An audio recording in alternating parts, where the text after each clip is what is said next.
Well, not all heroes wear capes. Some work behind the scenes, fighting tirelessly for freedom, justice, and peace, oftentimes in the face of danger. Yeah, that's right. This morning we have a very special guest with us. She's a journalist awarded for her courageous fight for press freedom in the Philippines.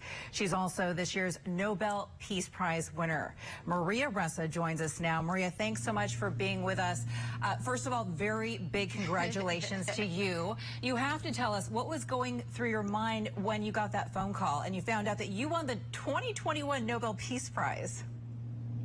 I stunned. You know, I think I kept saying I was speechless, but at that moment, actually, I was on live and I was on with the editors-in-chief of two other news groups in Southeast Asia that were fighting oppression. You know, one is Malaysia Kini, Stephen Gan, had also been to court, and Tempo, so Arif Zulkifli. So it was, I'm still stunned. I would be too if I were you. You could be stunned for years and years. You deserve all of that.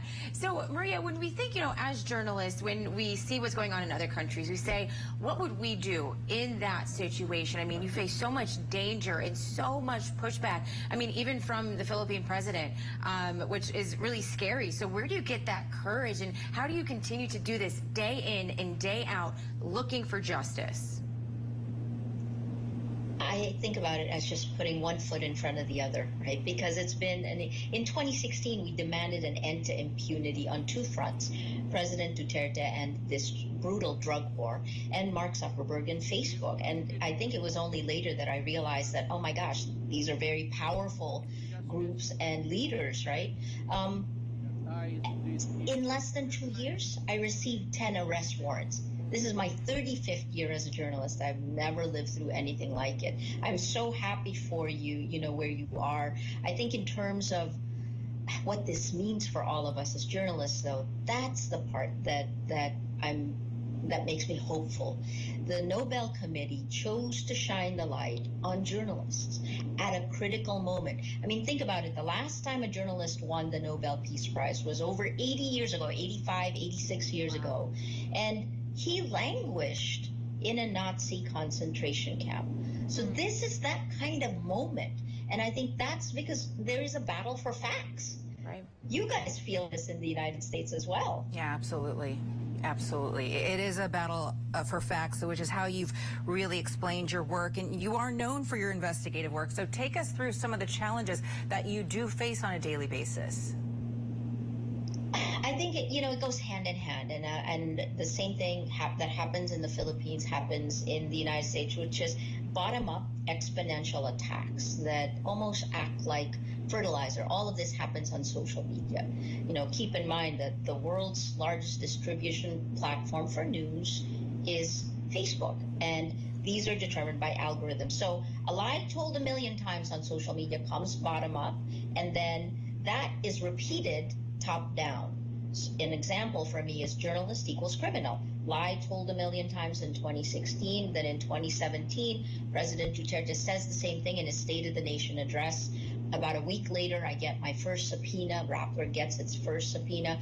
A year later, we get our cases, our court cases, and then I start getting arrested in 2019. Same thing in the United States with January 6th. If you look at the violence on Capitol Hill, the meta-narrative for Stop the Steal was seeded a year earlier on RT, and then, you know, amplified. It was picked up by Steve Bannon on YouTube, distributed in closed pages, and then Tucker Carlson and Fox picks it up, then QAnon, and then President Trump top down. Right? So this is how democracy dies, by 1,000 cuts. You know, and that is such a good visual, 1,000 cuts there, because it's not just one person, one event. It is built up things, and you know, that is such a interesting parallel, you know, to where you are from and where you were, you know, being sought after in a negative way, you know, just for doing your job. And here in the United States, where that is something that we praise ourselves on, the freedom of the press, right? But we set a stat before the break that I want you to hear. Almost 1,000 Nobel Prizes have been awarded. Fewer than 60 have gone to women. And my goodness, I mean, hearing that, I get emotional thinking about you and just how much this means to you. But what do you think it means to all the little girls that are watching this morning, or their moms that are watching this morning? I think for Filipinos, it's huge in that sense, right? And that also that I'm a journalist and a woman becomes other dimensions of it. I think we've always known that the glass ceiling will break. It's just taking a little bit longer. We got to push harder.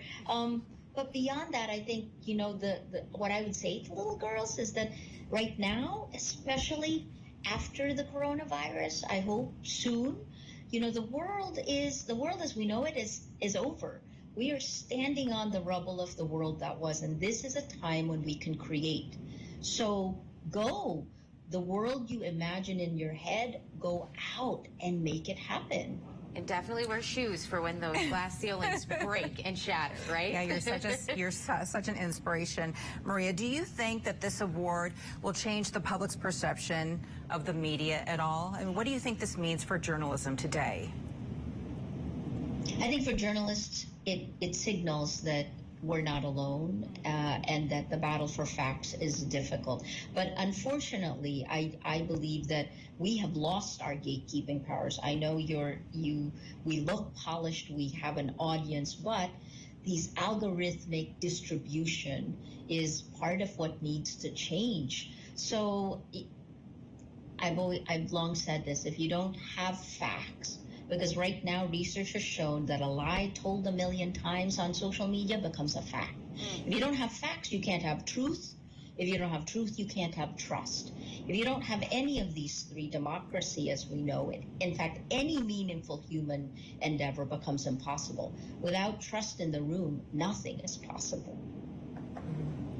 Maria Ressa, congratulations again. Thank you for all the work that you do. Please do come back again and visit us. You're such an inspiration. The first of many, the first Filipino to win a Nobel Peace Prize, one of the only women, in fact, the only woman to win this year. Yeah, amazing. Thank you, Maria. Hats off to you.